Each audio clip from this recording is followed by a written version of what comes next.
사자성어 중에 오매불망이라는 사자성어가 있습니다. 뜻은 깨달을 오, 깨어있을 오, 그 다음에 잠잘매, 불망은 있지 않다. 무슨 말이냐면 깨어있으나 잠을 잘 때나 잊지 못하는 일을 말합니다. 너무나 간절히 바라기 때문에 항상 생각하고 있다 하는 이런 의미입니다. 여러분은 어떤 일을 요즘 오매불망 기다리고 있습니까? 다윗은 어떤 일을 오매불망 기다리고 있었을까요? 다윗이 어렸을 때 들에서 양을 치고 있었는데 사무엘 선지자가 자기 집에 방문을 했습니다.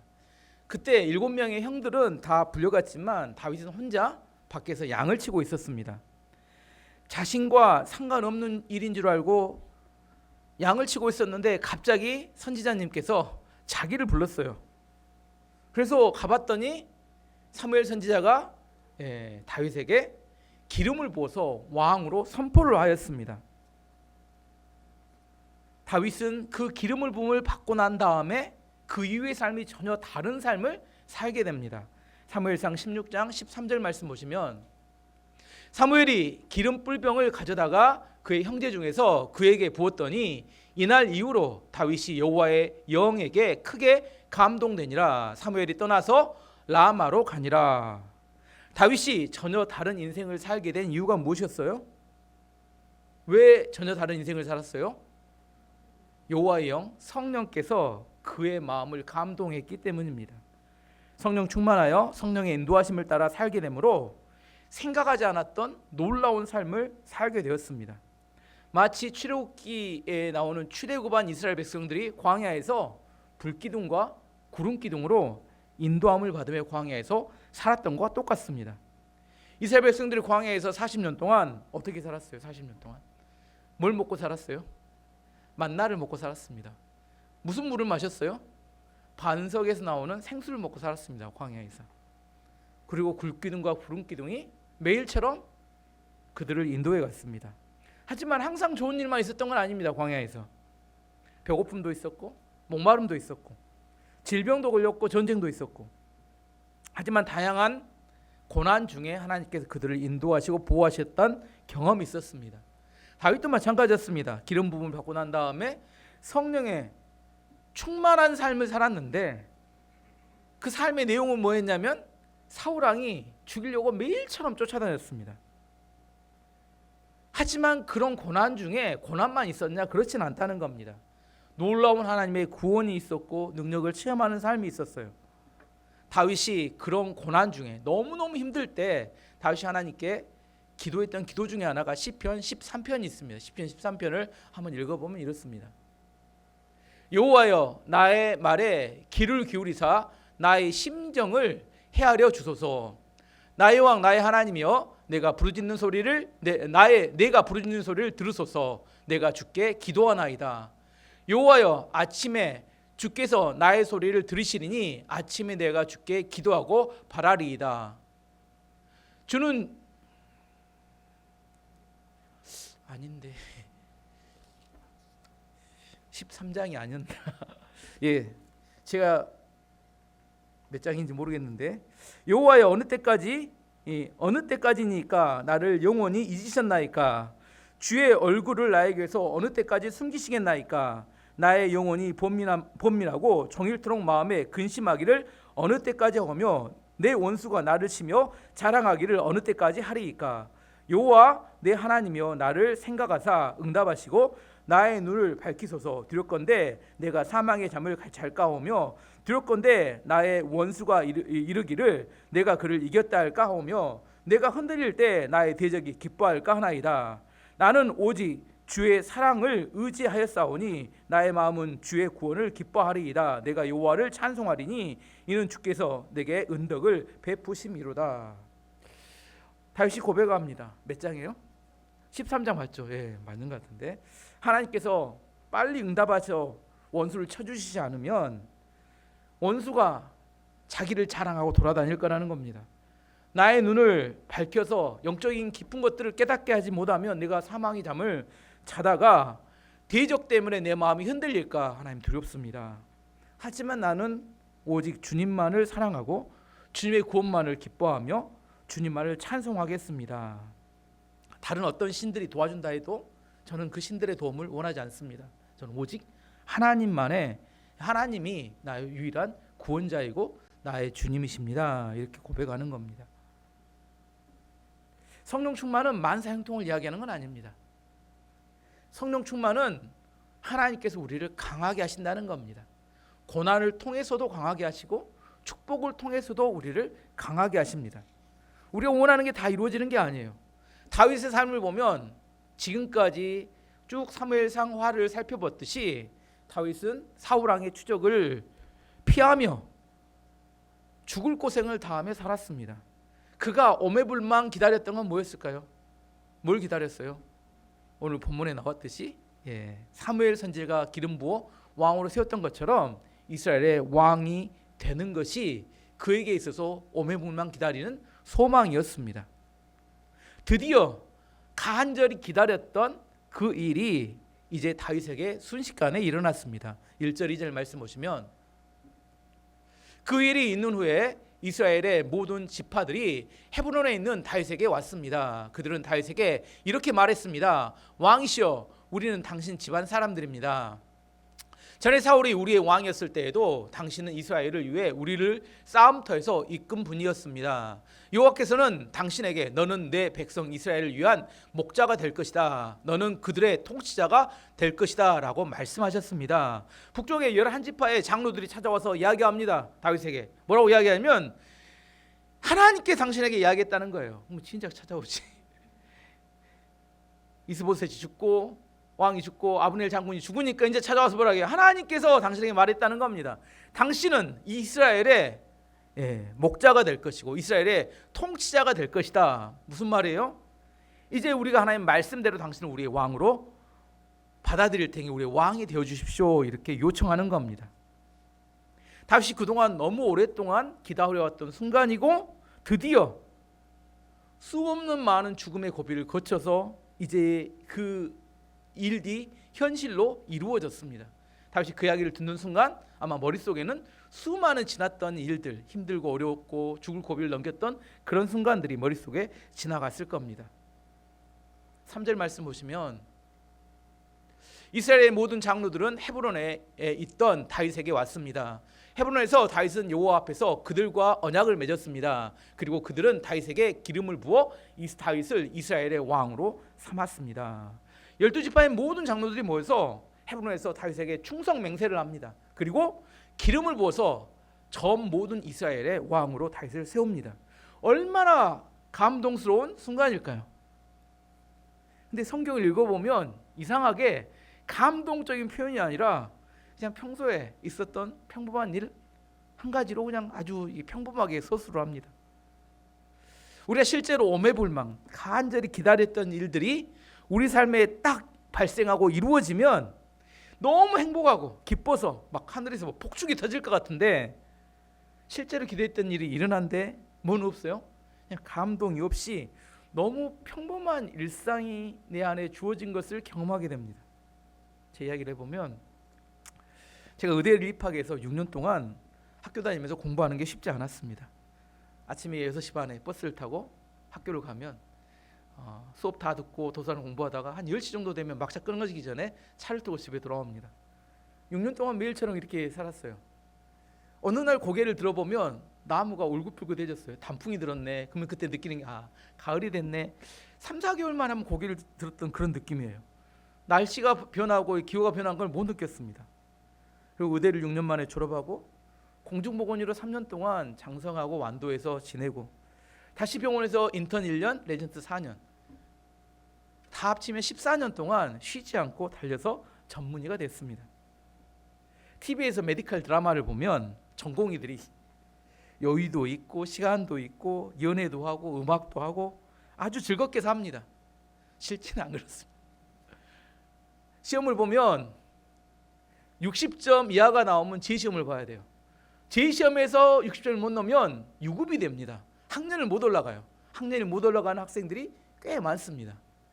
제가 입학했을 때 140명이었는데 졸업할 때 140명이 졸업은 했는데 그중에 70명이 우리 학년이 아니었어요. 위해서 내려온 학년이요. 70명이 유급으로 학년을 아래로 내려갔습니다. 인턴할 때는 레전트를 하기 위해서 내가 원하는 과, 내과, 외과, 수학과, 뭐 산부인과, 재활학과 과를 하기 위해서는 인턴 점수가 중요합니다. 한 2주나 한 달 단위로 이렇게 과를 돌아가서 하는데 점수를 잘 받기 위해서 혼신의 힘을 다해서 몸이 으스러지라고 일을 해야 합니다. 점수를 잘 받아야 돼요. 그래야 내가 원하는 과를 들어갈 수 있는데 몇 명 경쟁을 합니다. 그러면 경쟁 중에 한 명만 되고 나머지는 다 떨어져야 합니다. 그렇게 14년을 레전트가 되면 또 다 편하진 않아요. 1년차 때는 환자 보느라 잠 못 자고 2년차 때는 논문을 씁니다. 논문을 3편을 써야 전문의 시험을 볼 자격을 줘요. 그리고 4년차가 되면 전문의 시험 공부를 1년 내에 죽으라고 합니다. 14년 동안 오매불망 기다렸던 게 뭘까요? 오매불망 뭘 기다렸어요? 전문의 자격증 그거 하나. 보건복지부 장관 직인 지켜있는 전문의 자격증. 오랜 시간 동안 힘겨운 과정을 다 마치고 드디어 전문의 자격증을 받았어요. 종이 한 장입니다. 얇습니다. 막상 자격증을 받았는데 마음이 너무 허전하고 공허합니다. 이 한 장 얻으려고 14년 동안 그렇게 힘들게 살았을까 이런 생각이 들어요. 19살부터 33살까지 내 인생 어디 갔을까? 잘못한 일은 없습니다. 열심히 살았어요. 하지만 내 인생 최고 좋은 순간에 공부하다가 다 보내버리고 마치 도둑맞은 느낌이 내 마음속에 들었습니다. 그때서 깨달았어요. 전문의 자격증이 내 인생의 목표였구나. 왜 그 밀려오는 공허함과 허전함은 뭘까 생각했는데 뭘까요? 목표가 사라져버린 겁니다. 날마다 책상에 앉으면 그 봤던 전공 서적들 이제 더 이상 볼 필요가 없어요. 볼 의미도 없습니다. 근데 이제 나는 뭐하고 살아야 되지? 나는 앞으로 뭐가 내 인생의 목표지? 그 이후로 한동안 제가 방황을 했어요. 왜? 14년 동안 매일처럼 그렇게 그것을 위해서 달려왔는데 딱 그게 성취가 됐는데 이 너무 마음이 이게 공허하고 허전한 거예요. 이런 의미에서 요즘 부모님들을 보면 부모님들이 자녀들에게 너무 많은 동기부여를 하고 있는 거 아닌가 그런 생각을 합니다. 제가 학교 다닐 때는 뭐 정보가 별로 없었어요. 의대를 가면 무슨 공부를 하는지 어떤 과정을 거치는지 저는 그걸 잘 몰랐어요. 그냥 어떻게 사냐면 그날 이렇게 매일처럼 살다 보니까 이렇게 시간이 지나버렸는데 요즘은 너무 많은 정보에 어떤 과정을 거치는지에 대한 정보가 아니라 그 과정을 마치고 나면 얻는 혜택이 무엇인지에 대해서 너무 많은 정보가 전달되다 보니까 정말 정작 꿈과 비전이 키워져야 되는데 꿈과 비전이 아니라 그 혜택의 마음을 다 빼앗겨 버려요. 동기부여가 너무 많이 돼버린 겁니다. 어떤 직업을 가지면 돈을 얼마 벌 수 있고 그 직업을 가지면 세상에 어떤 혜택이 주어지고 문제가 뭐예요? 혜택의 마음을 빼앗겨 버리면 더 이상 공부 자체를 즐기지 못하게 되고 그 공부가 재밌지 않습니다. 공부는 새로운 걸 배우기 때문에 원래 재밌는 거예요. 아닌가요? 공부가 재미없나요? 원래 뭘 새로운 걸 배우는 것이 재밌는 겁니다. 근데 배우는 것 자체가 즐거운 게 아니라 뭔가 혜택의 마음이 너무 빨려가 버린 바람에 공부 자체를 즐기지 못하게 되면 오랜 시간 동안 꾸준히 그것을 할 수 없게 돼 버린다는 거예요. 본질의 재미를 잃어버리기 때문입니다. 내가 그 학문이나 무엇을 배우기 때문에 즐거움을 얻게 되면 스스로 공부를 하게 되고 오랫동안 할 수 있게 되지만 내가 어떤 혜택 때문에 뭔가 공부를 하게 된다면 반드시 포기하고 싶은 때가 옵니다. 너무 지쳐요. 공부를 오랫동안 한다는 건 너무 지쳐요. 아까 제가 왜 자세히 제가 과정을 설명했냐면 여러분 실제 해보면 압니다. 이게 얼마나 쉽지 않고 어려운 과정인지. 그 모든 과정을 통과하기 위해서는 내가 그 혜택을 생각하는 순간 나는 마음이 무너져 버립니다. 혜택을 생각하는 게 아니라 나는 매일처럼 내가 그 즐거움과 그 가치와 의미를 부여하고 계속 살아가야 돼요. 다윗이 갑작스럽게 자기에게 들여 이스라엘의 왕이 되는 그런 일이 발생했습니다.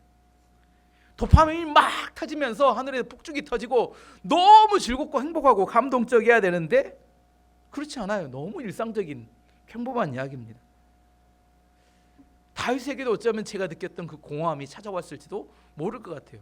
10몇 년 동안 그렇게 죽을 고생을 하며 이렇게 왔는데 너무 이렇게 공허하고 허전할 수 있습니다.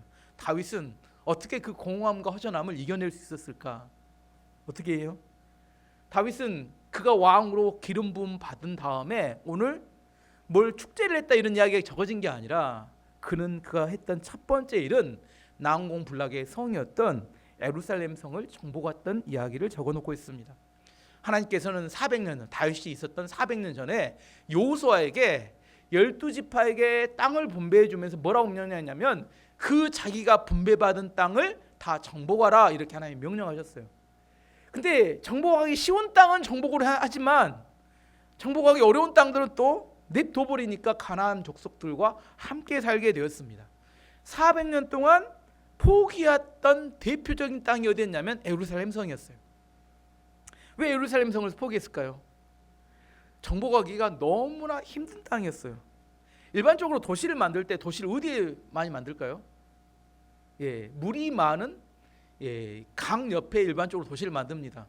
우리나라도 보면 한강 옆에 서울이 있고 낙동강 하류에 부산이 있고 광주는 영산강 옆에 도시가 만들어집니다. 도시는 대부분 물이 많은 곳이어야 돼요. 근데 산 꼭대기에는 왜 도시를 안 만들까요? 농사 지을 땅이 없어요. 먹고 살 일이 없어. 또 농사를 짓거나 마실 물이 있어야 돼요. 산 꼭대기에서 물이 안 나니까 원래 산 꼭대기에 도시는 안 만듭니다. 근데 예루살렘 성은 성지순례 가보면 800m 산 꼭대기에다가 이렇게 딱 도시를 만들어놨어요. 좋은 점이 딱 하나 있습니다. 외적이 들어와서 정복하기 힘들어요. 왜냐하면 산 아래에서 저 아래 800m 꼭대기 있으니까 저 아래에서 외적들이 올라오면 다 보여요. 오네 이놈들이 올라오고 있네. 다 알아요. 올라와도 그 이렇게 성벽을 기어 올라올 수가 없어요. 그래서 웬만해서는 그 산 꼭대기에 있는 성은 이렇게 정복하기는 어렵습니다. 대표적인 사건이 뭐냐면 AD 70년에 로마 제국의 아주 강력한 최강의 로마 군대가 예루살렘 성을 정복하기 위해서 대군을 몰고 왔습니다. 티투스 장군이. 근데 정복하는 데 3년이 걸렸습니다. 3년 동안 포위를 했어요. 3년 동안 포위를 하면서 먹을 양식도 안 주고 물도 안 주고 했었는데 이 3년을 버팁니다. 공격을 계속 해도 번번이 실패하고 맙니다. 마지막에 썼던 건 뭐냐면 성벽보다 높은 이동용 탑을 만들어요. 큰 탑을 만듭니다. 그리고 이렇게 투석기로 성벽 하부를 무너뜨려요. 그리고 이동용 탑을 이렇게 이동해서 그 성벽을 뛰어넘어 들어가서 결국은 예루살렘 성을 정복하는데 몇 년 걸렸다고요? 로마의 최강 군대가 가서 3년이 걸릴 만큼 예루살렘 성은 정복하는 것이 정말 어려운 성이었습니다. 여부스 족속이 여호수아 이후에 몇 년을 거기 살았다고요? 400년을 정복하지 못하고 살았습니다. 여부스 족속들이 다윗이 공격을 해 온다고 하니까 뭐라고 해요? 비웃습니다. 너네들은 와도 여기를 정복 못할 거다 이렇게 이야기합니다. 6절 말씀 보시면 다윗 왕과 그의 부하들은 예루살렘으로 가서 그곳에 살고 있던 여부스 사람들을 공격했습니다. 여부스 사람들이 다윗에게 말했습니다. 너는 우리 성에 들어오지 못한다. 우리 중 보지 못하는 사람이나 맹인이나 다리를 저는 사람들 장애인도 얼마든지 너를 물리칠 수 있다. 여부스 사람들이 이런 말을 한 것은 다윗이 그들의 성에 들어올 수 없다고 생각했기 때문이었습니다. 왜 그래요? 장애인조차도 너희가 오는 걸 다 막을 수 있다. 왜요? 400년 동안 그 성을 무너뜨렸던 이스라엘 사람들은 아무도 없었기 때문입니다. 누가 와도 이 성은 너희가 무너뜨리지 못해 이렇게 생각했다는 겁니다. 근데 실제로 어떻게 됐냐면 실제로는 다윗은 너무 쉽게 그 성을 정복해 버렸어요. 자세한 방법에 대해서는 기록되지 않는데 이렇게 이야기합니다. 7절에 보면 7절 없나요? 그러나 다윗은 요새인 시온성을 점령했습니다. 그 성은 다윗성이 되었습니다. 다윗이 쉽게 정복해 버렸어요. 그리고 다윗이 너무 기뻤던 것 같아요. 어떻게 알아요? 원래 이름이 뭐였어요? 예루살렘 성 시온성이었는데 다윗이 그 성의 이름을 바꿨어요. 뭐라고요? 다윗성이라고 바꾸고 수도를 헤브론에서 다윗성으로 수도를 옮겼습니다. 그 이래로 예루살렘은 지금까지 이스라엘의 수도가 되었어요. 다윗이 그 성을 정복하고 너무 기뻐서 그 이름을 다윗성이라고 이름을 명명했습니다. 다윗이 예루살렘 성을 쉽게 정복할 수 있었던 비결이 무엇이었을까요? 왜 그랬을까요? 하나님이 함께 하셔서 다윗을 강하게 만드셨기 때문입니다. 다윗에게 능력이 있었던 게 아니라 다윗의 능력은 하나님께로부터 나왔습니다. 10절 말씀 보시면 다윗은 점점 강해졌습니다. 만군의 하나님 여호와께서 다윗과 함께 계셨기 때문입니다. 다윗은 근데 자기가 강해진 걸 몰랐어요. 이걸 누가 기록하고 있어요? 사무엘 하의 저자가 그냥 이 구절을 끼워 넣었습니다. 다윗은 뭔지 몰랐는데 다윗에 대한 기록을 하고 있는 사무엘 하 저자가 보니까 다윗이 이 성을 정복한 이유에 대해서 뭐라고 써야 될 것 같아. 그래서 써놓은 겁니다. 다윗이 점점 강해졌고 그 이유는 하나님과 함께 했기 때문입니다. 이것은 이 저자가 그 사건을 기록하면서 그냥 집어넣은 거예요. 다윗의 이렇게 사무엘하 저자가 보니까 다윗이 그 성을 정복한 이유는 딱 한 가지였어요. 하나님이 그와 함께 하셨기 때문이다. 이렇게 이야기합니다. 요셉도 다윗과 비슷한 경험을 했습니다. 창세기 39장 2절 3절 말씀 보시면 여호와께서 요셉과 함께 하심으로 그가 형통한 자가 되어 그의 주인 애굽 사람의 집에 있으니 그의 주인 여호와께서 그와 함께 하심을 보며 또 여호와께서 그의 범사에 형통하게 하심을 보았더라. 요셉이 하나님과 함께함으로 그가 형통했다 이렇게 이야기합니다. 형통이란 모든 일이 막힘없이 쉽게 이루어지는 것을 말합니다. 보디발의 주인이었던 요셉의 주인이었던 보디발이 요셉을 보니까 그의 삶이 하나님과 함께함으로 형통해요. 그래서 그를 뭘로 삼습니까?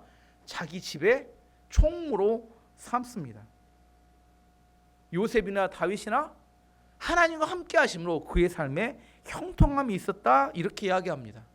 저는 우리 모든 성도님들이 하나님과 함께함으로 형통해지기를 기도합니다. 다윗은 뭘 몰랐다고요? 자기가 왜 이겼는지를 잘 몰랐어요. 근데 다윗도 어떤 사건을 통해서 자신이 강하다는 사실을 깨닫는 사건이 하나 있었는데 그걸 기록합니다. 그 사건은 어떤 사건이었냐면 그 시대 최강대국이었던 두로의 왕이었던 히람이 다윗에게 사절단을 보내고 다윗에게 많은 선물을 보내고 다윗과 친해지기를 원한다고 그렇게 이야기를 한 겁니다. 그걸 통하여 다윗이 자기가 강한 사람이고 이스라엘이 강한 나라가 되었다 이것을 깨달았다는 겁니다. 11절 12절 말씀 보시면 두로 왕 히람이 다윗에게 사절단을 보냈습니다. 히람은 또 백양목과 목수들과 석수들도 보냈습니다. 그들은 다윗의 왕궁을 지었습니다. 그때 다윗은 여호와께서 정말로 자기를 이스라엘의 왕으로 세우셨다는 것을 알았습니다. 그리고 다윗은 여호와께서 자기 백성 이스라엘을 위하여 자기 나라를 매우 강한 나라로 만드셨다는 것도 알았습니다. 두로는 어떤 나라냐면 두로는 도시국가입니다. 꼭 싱가포르와 비슷해요. 두로는 지금이면 이스라엘 위쪽에 있는 레바논에 있는 도시국가인데 그때 당시에 지중해 해상무역을 통해서 엄청난 부를 축적했던 나라였고 엄청난 막강한 군사력을 가지고 지중해 연안에 많은 식민지를 가졌던 그런 도시국가입니다. 대표적인 것이 카르타고, 아프리카 북부에 있는 지중해에 있는 카르타고는 어떤 장군이 하니발 장군으로 유명한데 카르타고를 비롯한 지중해 연안에 많은 식민지를 가졌던 굉장히 강력한 나라입니다. 또 두로가 뭘로 유명하냐면 문자로 유명해요. 두로에서 만들어진 문자를 페니키아 문자라고 해요. 페니키아인들이 사는데 페니키아 문자는 나중에 그리스어 문자가 되고 그다음에 라틴어 문자가 되고 지금 우리가 쓰는 알파벳 A, B, C, D, E의 원래 시작이 페니케아입니다. 그래서 A, B, C, D 이런 우리 알파벳의 조상이 누구냐면 페니케아인데 이 페니케아어를 만든 사람들이 두로 사람들이에요. 이게 문명도 발달돼 있고 막강한 군사력도 있고 그들은 이렇게 해상 무역에 능했던 사람들입니다.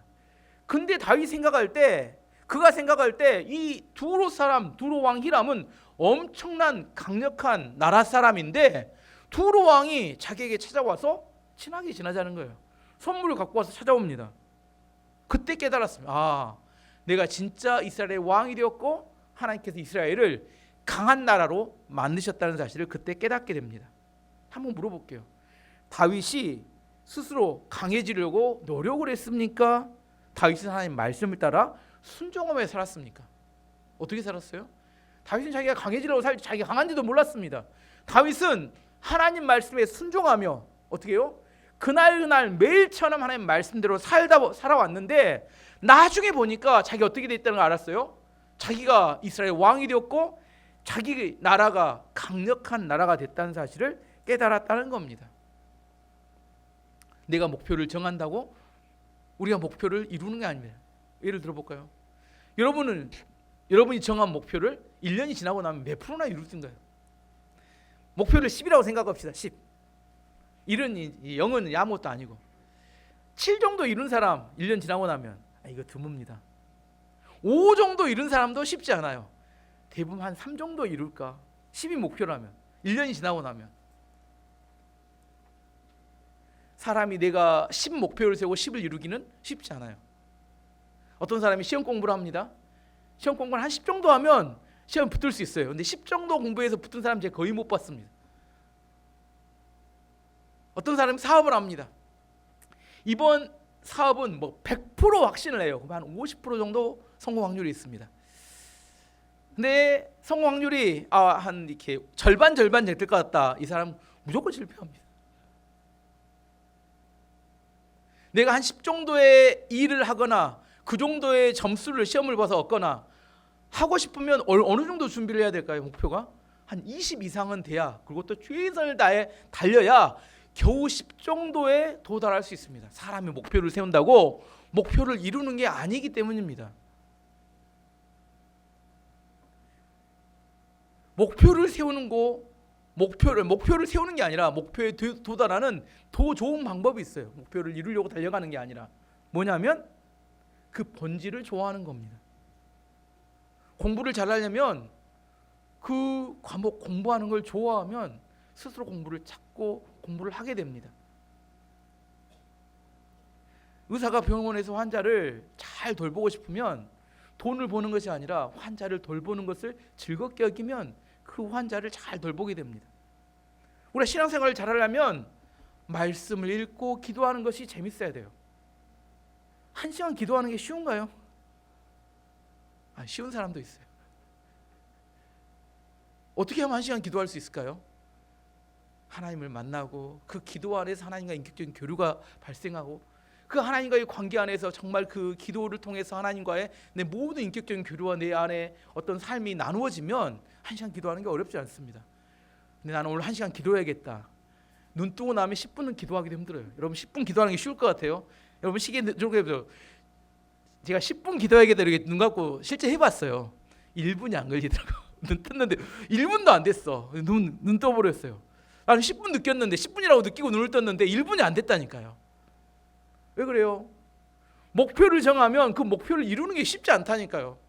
근데 그 자체를 즐기는 것을 해야지만이 내 안에 그것의 깊이 그 본질 가운데 우리가 원하는 목표를 이룰 수 있게 됩니다. 동기부여 이야기해서 동기부여. 나는 뭘 이루게 되면 어떤 혜택을 얻을 수 있다 이걸 생각하면 절대로 그것을 이룰 수 없다니까요. 그렇게 해서 그걸 얻을 수 있는 게 아니에요. 다윗이 왕이 되는데 집중했다면 아마 중간에 갔을 때 포기했을 겁니다. 그는 왕이 되는데 집중한 게 아니라 하나님 주시는 사명과 하나님 말씀을 지켜 매일처럼 믿음으로 살아가는데 그 집중하다 보니까 나중에 보니까 깨달았다는 거예요. 내가 이스라엘 왕이구나. 이스라엘이 강력하게 되었구나. 이걸 나중에 깨달았다고 성경은 이야기하고 있습니다. 말씀의 결론입니다. 여러분 요즘 오매불랑 기다리고 있는 일이 무엇입니까? 기다리는 것이 이루어지면 여러분 행복할까요? 그렇지 않다는 거 제가 아까 설명했죠. 이루어졌는데 마음이 공허할 수 있습니다. 어떻게 해야 돼요? 그 이루는 것에 내가 정말 그 즐거움과 기쁨으로 그걸 해갈 수 있을 때 우리는 진짜 그것이 이루어지고 난 다음에 기쁨과 즐거움이 우리의 삶 속에 있게 되고 공허함을 이겨낼 수 있게 됩니다. 그렇지 않으면 억울해요. 제가 아까 정말 이야기지만 너무 억울했습니다. 내 젊음의 시간은 다 어디 갔을까? 억울했다니까요. 이게 뭘까? 지나친 동기부여 이거 조심해야 합니다. 저도 그래서 할 수만 있으면 설교할 때 동기부여 하지 않으려고 굉장히 노력합니다. 저는 말씀 그 자체를 설명하기에 굉장히 집중합니다.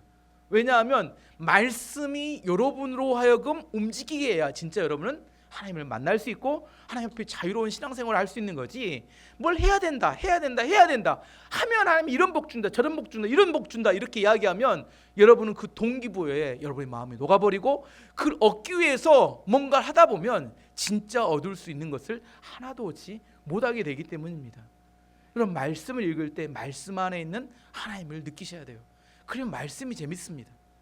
얼마나 하나님의 말씀 가운데 다윗을 신박하고 아주 신기한 방법으로 인도해 가시고 그의 삶 가운데 개입하시며 그의 삶 가운데 놀라운 일을 행하시는지를 이게 깨달으면 말씀을 읽으면 읽을수록 씹으면 씹을수록 그 안에서의 생명과 능력이 우리 안에 깨달아집니다. 기도도 마찬가지입니다. 기도하는 것 자체가 목적이 되면 안 돼요. 시간을 채우는 데 의미를 두면 안 됩니다. 기도를 통하여 하나님을 만나면 그 기도가 우리의 삶 가운데 내게 생명을 주고 능력이 되고 내 안에 그 자체가 너무 즐겁고 재밌습니다. 주일날도 설교했죠. 목사님의 설교가 왜 이렇게 길어갖고 또 지루함을 어떻게 이길 수 있다고. 믿음이 있어야 지루함을 이길 수 있어요. 믿음이 있어요. 믿음이 생기면 지루함을 이깁니다.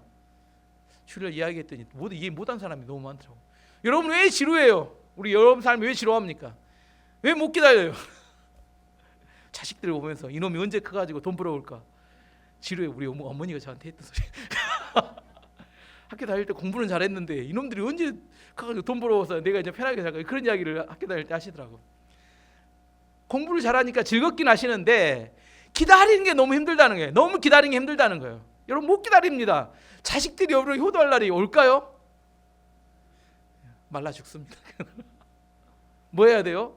지금 여러분 즐겁게 사시지 못하시면 여러분 미래가 그 일이 이루어져도 여러분 하나도 즐겁지 않아요. 여러분 나이만 들어서 늙었을 뿐입니다. 여러분에게 즐거움은 없어요. 지금 여러분이 하고 있는 그 일에 즐겁고 재밌게 해야 돼요. 그래야 그때가 오면 진짜 즐겁고 재밌게 살아갈 수 있게 됩니다. 지나친 동기부여, 지금은 아닌데 언젠가 좋아질 거야, 그날은 오지 않습니다. 오늘 이번 주 나에게 주어진 그 삶 가운데 공부든 일이든 아니면 신앙생활이든 하나님을 즐겁고 재밌고 내가 삶 가운데 즐겁고 누릴 수 있는 것을 만들어 가야 합니다. 방향이 틀리면, 목표를 세우면 여러분 무너집니다. 목표를 이루는 게 목표가 아니라 내 삶 가운데 그걸 즐겨야 오늘 여러분 삶 가운데 그 행복을 누릴 수 있습니다. 여러분 60, 70 나중에 가서 나는 행복을 누릴 수 있을 거야. 그날은 오지 않습니다. 병원만 다니게 됩니다. 저를 만날지도 모릅니다. 병원에서. 저를 병원에 만나지 마시고 오늘 우리에게 주어진 삶 가운데 행복하고 즐거운 삶을 사는 여러분이 되시길 축원합니다.